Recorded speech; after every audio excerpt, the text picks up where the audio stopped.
Monsieur le Président, conformément à l'article 83U du règlement, j'aimerais déposer dans les 2 langues officielles les documents budgétaires du 2023, y compris les avis de mention de voix et moyenne. The details of the measures... Les détails des mesures figurent dans ces documents. Conformément à l'article du règlement 83.2, je demande à ce que ces motions soient inscrites à l'ordre du jour.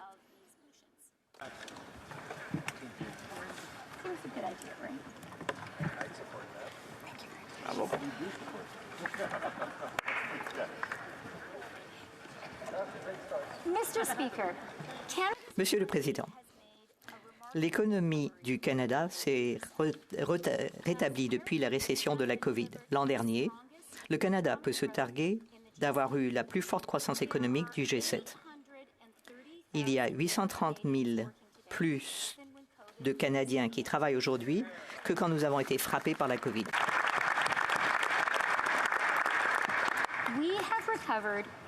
Nous avons recouvré 126 % des emplois qui avaient été perdus pendant les premiers mois, contre juste 114 % aux États-Unis. Quand nous avons annoncé un système pan-canadien de garde d'enfants et d'apprentissage précoce dans notre budget de 2021, nous avons dit que cela créerait de nouvelles occasions économiques pour les mères partout au Canada et que cela favoriserait ainsi une plus grande prospérité pour nous tous. Et savez-vous quoi, Monsieur le Président? Ça a marché. Je suis fier de pouvoir dire que le mois dernier, la participation au marché du travail des femmes canadiennes dans la force de l'âge a atteint un niveau record, 85,7 %.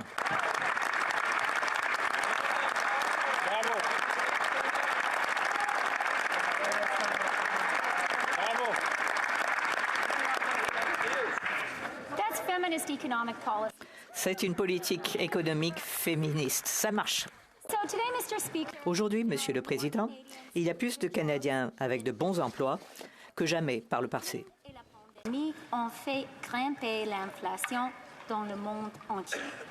Les banques centrales ont réagi en lançant l'une des cycles de resserrement monétaire les plus rapides et les plus synchronisés depuis les années 1980. Et aujourd'hui, au Canada, l'inflation diminue. En effet, le taux d'inflation diminue depuis 8 mois de suite et est tombé à 5,2 % en février. La Banque du Canada prévoit qu'elle tombera à seulement 2,6 % d'ici la fin de l'année. En février, le salaire moyen des Canadiens a augmenté de 5,4 %.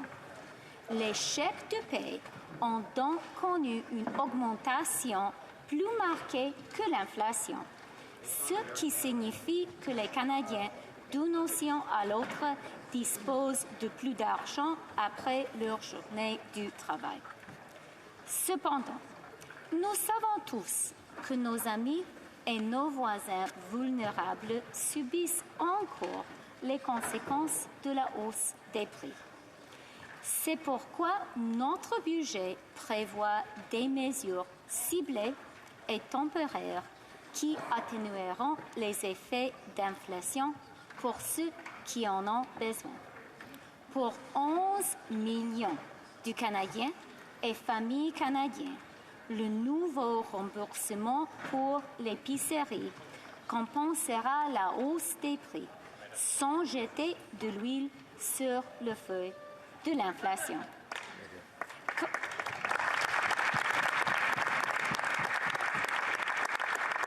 Car ce que tous les Canadiens souhaitent aujourd'hui, c'est que l'inflation continue de diminuer et que les taux d'intérêt baissent. C'est pourquoi le budget que j'ai déposé aujourd'hui permettra au Canada de conserver le déficit et le ratio de la dette au PIB les plus faibles parmi le G7.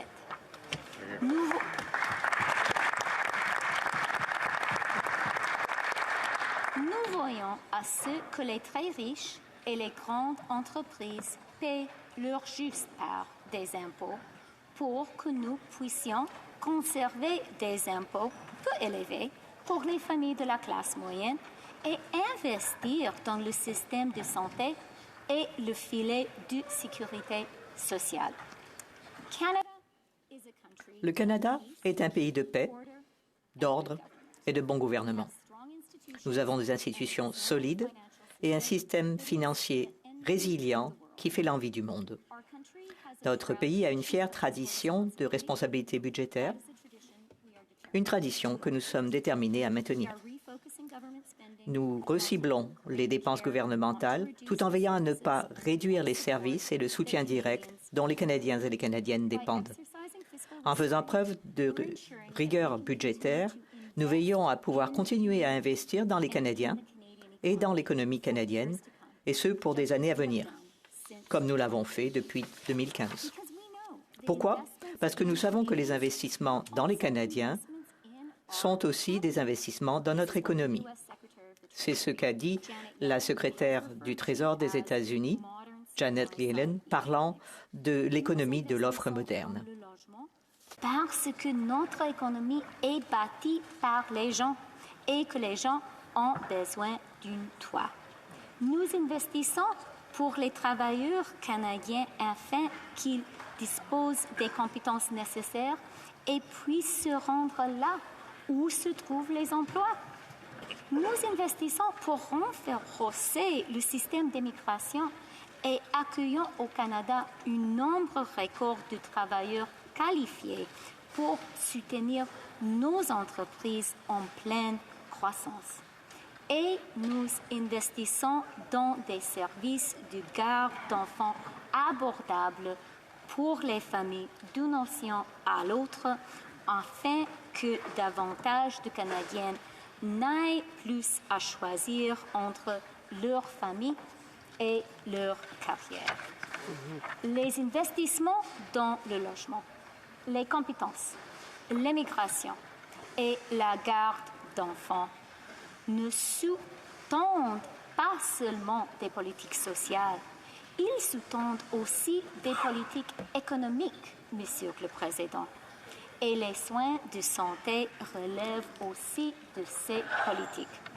Aujourd'hui, nous réalisons donc l'investissement global de 198 milliards de dollars dans les soins de santé publique que le Premier ministre a annoncé le mois dernier.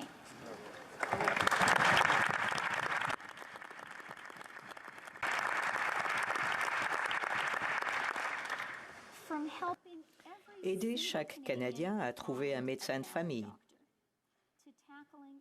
Réduire les retards scandaleux pour les opérations chirurgicales.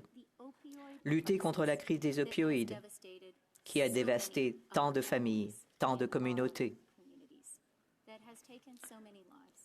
qui a pris tant de vies. Nous allons veiller à ce que les Canadiens reçoivent les soins dont ils ont besoin. Veiller à ce que chaque Canadien puisse compter sur un système de soins de santé publique de classe mondiale.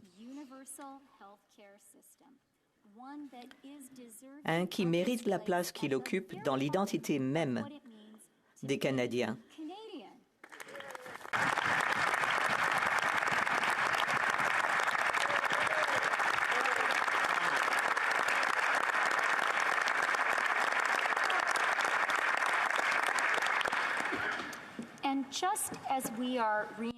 Nous renforçons donc le système actuel. Nous en élargissons aussi la portée. Depuis décembre, nos investissements ont aidé plus de 240 000 enfants canadiens à recevoir les soins dentaires dont ils ont besoin.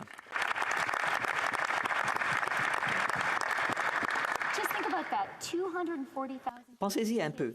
240 000 enfants canadiens qui vont avoir des soins auxquels ils n'avaient pas accès. Peut-être des enfants qui manquaient des jours d'école. C'est pourquoi aujourd'hui, je suis fier d'annoncer la création d'un nouveau régime de soins dentaires canadien.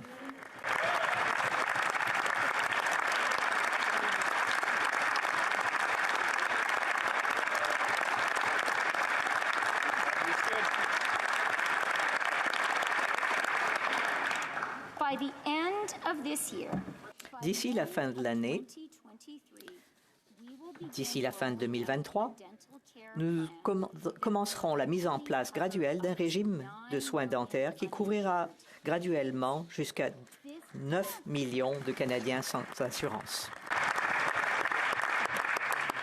This will mean that no Canadian ever again will need to choose between taking care of their teeth and paying the bills at the end of the month. It will mean Se soigner les dents, joindre les deux bouts, ce sera un choix du passé. Nous pourrons avoir le sourire. These are significant and necessary. Ce sont des investissements conséquents et nécessaires, Monsieur le Président. Pourquoi? Parce qu'un système de soins de santé publique solide et efficace est essentiel pour une main-d'œuvre solide et efficace. Et nous en avons besoin de cette main-d'œuvre solide et efficace, maintenant plus que jamais. Pourquoi? Tout en jugulant l'inflation, le Canada doit aussi négocier deux changements fondamentaux à l'économie internationale. Premier changement? Sans doute la transformation économique la plus marquée depuis la révolution industrielle. Nos amis et partenaires de par le monde, les États-Unis les premiers, investissent des sommes considérables pour bâtir une économie propre et promouvoir les industries carboneutres de demain. Deuxième changement, avec Poutine et la pandémie, les démocraties partout dans le monde mesurent d'un coup le danger de dépendre de régimes dictatoriaux. Le résultat, nos alliés protègent leur chaîne d'approvisionnement essentielle et leur économie en faisant appel à des pays amis et des démocraties comme la nôtre. Ensemble, ces deux grands changements représentent la plus belle occasion à saisir pour les travailleurs et travailleuses canadiens, et ceux de notre vivant.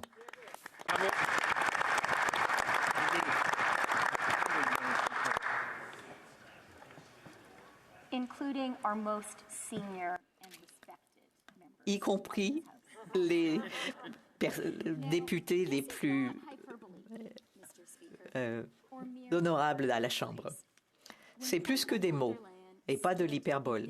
Quand la présidente von der Leyen a pris la parole à la Chambre ce mois-ci, elle a dit qu'elle voulait que le Canada et l'Europe s'unissent pour le climat, pour nos économies, afin de mettre fin à ce qu'elle a qualifié de dépendance dangereuse de l'Europe envers des économies autoritaires. Quant au président Biden, quand il a pris la parole à la Chambre la semaine dernière, il nous a dit que nous étions à un tournant de l'histoire, que nous avions appris à nos dépens, que les chaînes d'approvisionnement juste à temps nous rendaient vulnérables. Il nous a exhorté à travailler de concert pour bâtir un avenir commun où le Canada et les États-Unis seraient la pierre angulaire de la région économique la plus compétitive, la plus prospère, la plus résiliente dans le monde.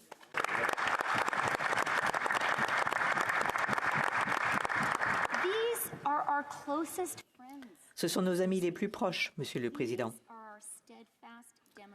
Nos alliés démocratiques les plus constants. Nos deux plus grands partenaires commerciaux aussi. Et comme une bonne part de nos amis de par le monde, ils ont besoin de l'expertise des travailleurs canadiens, de l'ingénuité des entreprises canadiennes et des ressources abondantes dont le Canada a la chance de jouir. Aujourd'hui et dans les années à venir, le Canada doit saisir ce moment historique de cette possibilité remarquable qui s'offre à nous, où nous serons lassés par contre, alors que les démocraties du monde entier bâtiront l'économie propre du XXIe siècle. Alors, Nous nous battrons pour les Canadiennes et Canadiens et pour les entreprises canadiennes. Nous veillerons à ce que le Canada saisisse l'occasion historique qui se présente à nous. Nous bâtissons un réseau électrique propre, accessible aux Canadiens d'une nation à l'autre, qui protégera l'environnement et qui fournira de l'électricité propre et abordable aux Canadiens et aux entreprises canadiennes.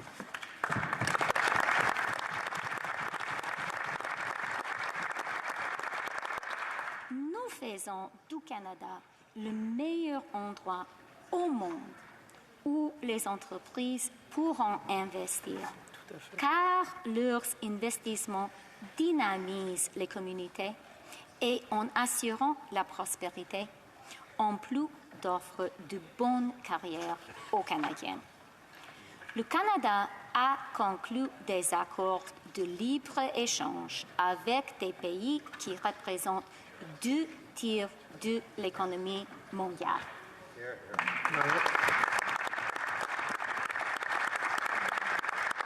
Nous faisons du Canada un fournisseur fiable d'énergie propre dans le monde entier et qu'il s'agisse de minéraux critiques ou de véhicules électriques, nous ferons en sorte que les travailleurs canadiens exploitent et transforment les ressources et fabriquent et vendent les biens dont nos alliés ont besoin.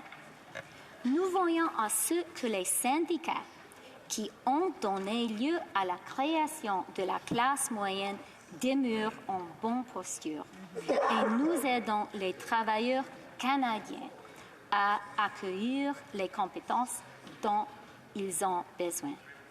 Lorsque le gouvernement du Canada achètera des produits dans d'autres pays, nous ferons en sorte que ces pays offrent aux entreprises canadiennes le même accès que celui que le Canada leur accorde. Bravo. Donc, Monsieur le Président, nous sommes en train de construire de grandes choses ici au Canada. Depuis l'usine de batterie Volkswagen en Ontario,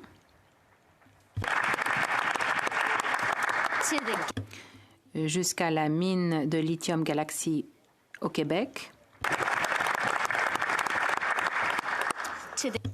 en passant par le projet d'élargissement de Trans Mountain en Alberta,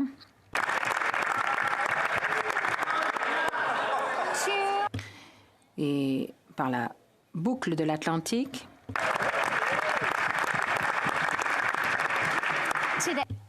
ou par le terminal de GNL à Kitimat en Colombie-Britannique.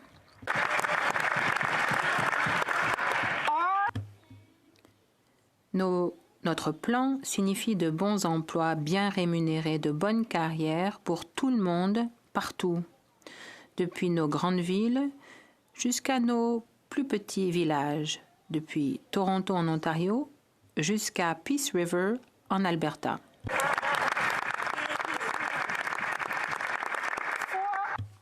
Pour nos travailleurs de l'automobile qui construisent des véhicules électriques et nos conducteurs d'autobus qui les conduisent, pour nos gens de métier qualifiés qui travaillent à élargir notre réseau d'énergie propre et qui construisent des milliers et des milliers de logements abordables et éco-énergétiques. Pour nos mineurs et nos travailleurs de l'énergie qui alimentent le Canada et le reste du monde. Pour nos travailleurs de la santé et nos enseignants et enseignantes, grâce à qui nos communautés se développent. Pour nos agriculteurs et nos pêcheurs qui nourrissent le Canada et le monde. Pour nos incroyables travailleurs du secteur des services qui sont plus essentiels aujourd'hui que jamais. Travailleurs forestiers, nos climatologues et nos écologistes. Pour nos ingénieurs qui conçoivent des usines d'hydrogène et de petits réacteurs modulaires et pour nos informaticiens qui ont fait du Canada une superpuissance en matière d'intelligence artificielle. pour les peuples autochtones qui construisent de grands projets et qui partagent la prospérité que ça génère. Et pour notre nouvelle génération de petits entrepreneurs qui imaginent des solutions pour relever les défis du XXIe siècle. Et pour leurs employés acharnés qui subviennent aux besoins de leur famille partout dans notre grand et beau pays. J'ai sillonné le Canada, Monsieur le Président, au cours des 12 derniers mois et j'ai rencontré beaucoup de Canadiens et de Canadiennes incroyables et assidus. Jeff, un électricien qui habite à Etobicoke avec sa femme, Cheryl. Elle est infirmière aux soins intensifs. Ils sont fiers de leur emploi, fiers aussi de la famille que leur emploi leur a permis d'avoir et d'élever. Comme Jeff m'a dit, j'ai les qualifications pour payer mes factures.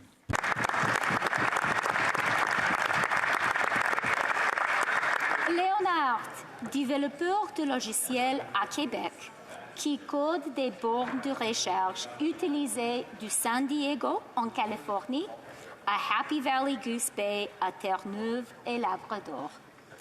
J'ai rencontré aussi 2 jeunes syndicalistes. Nicole à Oshawa, qui va démarrer son premier placement d'électricienne cette semaine. Bon travail, Nicole. Et Kayla, d'abord à Edmonton, puis encore à Calgary. Elle enseigne la soudure à des apprentis et elle m'a d'ailleurs donné 1 ou 2 leçons là-dessus. J'ai rencontré des mineurs de potasse et des éducateurs de la petite enfance. J'ai rencontré des chercheurs et scientifiques et des innovateurs, des débardeurs et des camionneurs qui font tourner l'économie canadienne. Et partout au Canada, j'ai rencontré des personnes pour qui les mêmes choses sont importantes. Une bonne carrière, bien rémunérée et un travail dont ils sont fiers. La possibilité de vivre dans la dignité, d'être fidèle à soi-même, d'aider qui on veut, d'être jugé de par sa force de caractère plutôt que par son apparence ou par son lieu de naissance. La conviction que si on travaille fort, on aura les moyens d'élever ses enfants et de leur donner un tremplin vers un avenir encore plus prospère. Et la conviction, Monsieur le Président, que parce que on habite au Canada, de par la naissance ou par choix, on appréhende chaque nouvelle journée comme une nouvelle occasion. Et c'est là-dedans que ce budget investit, pour donner la possibilité à chaque Canadien, à chaque Canadienne de partager les formidables occasions qu'offre le Canada. L'occasion de prendre part à cette nouvelle ère de prospérité que nous allons bâtir ensemble.